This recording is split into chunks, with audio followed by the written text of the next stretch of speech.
അപ്പോൾ പ്രിയപ്പെട്ടവരെ, മറ്റൊരു വാർത്ത വരുന്നു.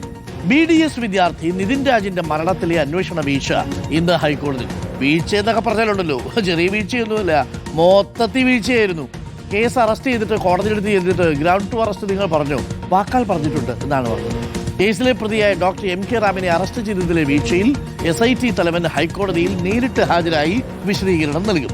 അന്വേഷണ സംഘത്തിന്റെ മേൽനോട്ട ചുമതലയുള്ള SP-യും സിംഗിൾ ബെഞ്ചിന് മുന്നിൽ ഹാജരായി മറുപടി നൽകും. ജസ്റ്റിസ് A ബദറുദ്ദീൻ അധ്യക്ഷനായ സിംഗിൾ ബെഞ്ചാണ് ഹർജി പരിഗണിക്കുന്നത്. കഴിഞ്ഞ ദിവസം ഹർജി പരിഗണിക്കവേ രൂക്ഷ വിമർശനമാണ് ഹൈക്കോടതി ഉയർത്തിയത്. അർജുൻ കല്യാടുണ്ട് കൂടുതൽ വിവരങ്ങളുമായി. അർജുൻ കല്യാട്, നിർത്തിപ്പൊരിക്കുമോ ഇന്ന് ഉദ്യോഗസ്ഥരെ നമ്മുടെ കോടതി? Good morning. Doctor Arun, very good morning. തീർച്ചയായിട്ടും നിർത്തിപ്പൊരിക്കുമെന്നുള്ള കാര്യത്തിൽ ഒരു തർക്കവുമില്ല. കാരണം കഴിഞ്ഞ ദിവസങ്ങളിലൊക്കെ അത്തരം കാര്യങ്ങളാണ് ഹൈക്കോടതിയിലും സുപ്രീം കോടതിയിലും സെഷൻസ് കോടതിയിലുമൊക്കെ നടന്നത്.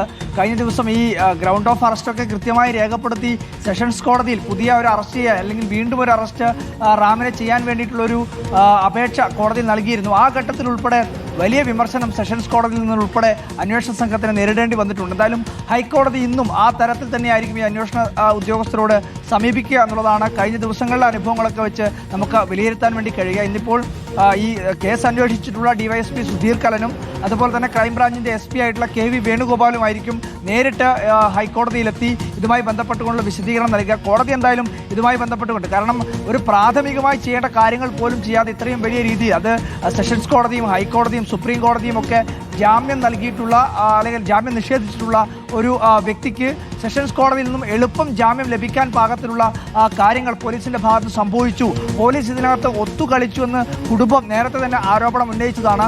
ആ ആരോപണത്തെ സാധൂകരിക്കുന്ന അല്ലെങ്കിൽ അതുമായി ബന്ധപ്പെട്ട് ഒത്തുചേർന്ന് പോകുന്ന ഒരുപാട് കാര്യങ്ങളാണ് പോലീസിന്റെ ഭാഗത്തുനിന്നും സംഭവിച്ചുകൊണ്ടിരിക്കുന്നത്. എന്തായാലും അരുൺ സൂചിപ്പിച്ചതുപോലെ തന്നെ വീഴ്ചകളുടെ ഒരു പെരുമഴ തന്നെയാണ് പോലീസിന്റെ ഭാഗത്തുനിന്ന് ഈ ഡോക്ടർ MK റാമിന്റെ അറസ്റ്റുമായി ബന്ധപ്പെട്ടുകൊണ്ട് സംഭവിച്ചത്.